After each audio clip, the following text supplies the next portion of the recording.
What's up, Poke Battlers? I got a battle with some guy named Shibby, which you see right there. And I met him on zat.com/AX. You should really check it out. There are lots of people who won Pokemon battles there. And it's a very nice place to be in. So, I lead off with my Kukroc. I'm just gonna call it that. And he leads off with his Donphan. And predicting the Stealth Rocks, I go into my Lilligant. And yeah, I predict nicely, so now he predicts the Sleep Powder. And he goes into his Muck because I guess he doesn't value it as much. Like, it'll be okay sleeping. Like, he doesn't want anything else to sleep. So now I switch out and I go into my Hydreigon, predicting him to switch. And I go into my Hydreigon because it's an expert belt, and with 4 moves it's got great coverage. So he goes into his Ape. So I get the better end of the switch. So he doesn't like this matchup, and he goes into his Latios. And he made me go for the Earth Power because I didn't want to overpredict too early in the game. So yeah, he makes a nice play, goes into his Latios, and Earth Power does nothing. But I guess he didn't think that I was Expert Belt, so he stayed in. And I believe this Latios has like 0 EVs in speed, so I do outspeed it actually, which is very not very common. So he goes back into his Ape, which he should have stayed in earlier, but oh well. And predicting him to go for the Mach Punch or Close Combat, I go into my Milotic, but he's actually a special attacker. So my Milotic doesn't take it as well as I thought it would because it's more physically defensive, but he goes for another Focus Blast, misses, which is, it really didn't matter in the long run because I just go for the Surf, and you'll see in the next matchup that it really didn't matter if he hit me or not.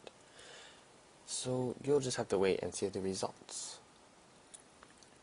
So now he goes into his Slowbro, and I leave my Milotic in to fodder because I'm just scouting what kind of Slowbro this is. So I just go with the Surf because it's stab and all. So he goes with the Grass Knot, which is very uncommon, but this shows me that he's more offensive instead of defensive.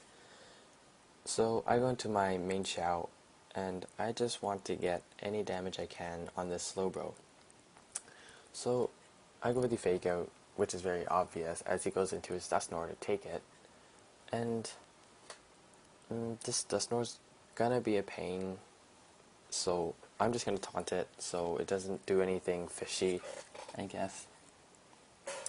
So he goes with the Will-O-Wisp, which is a nice play on my part. So I just U-turn out of there, and predicting him to go for the Earthquake, I actually go into my Hydreigon, and he actually predicts that. And this is very unfortunate because I take Rocks damage, and then he goes to the Ice Punch. So I have to say that was a very nice prediction on his part. But yeah, I'm down to 80, so I'm just like, okay, I want to get any damage I can on this Dusknoir. So I go for the Crunch. Being Expert Belt, it doesn't kill. I'm like, gah, I want this thing dead already. Excuse me. And he just finishes me off with an Ice Punch. But he lives with like a nub of HP. You could barely even see that after, like, before leftovers. But now his taunt wears off, which really doesn't matter. So I go into my Blaziken, and he's actually packing the Shadow Sneak. So this is probably more of the offensive Dusknoir than defensive. Like, it probably doesn't have Pain Split. But I go for the Hidden Power Ice, I believe. Any Hidden Power was alright, as long as it did neutral. And I just get the speed boost. And here was a very, very bad play I made here because I go for the Vacuum Wave. If the Hidden Power was Ice, I would have did more.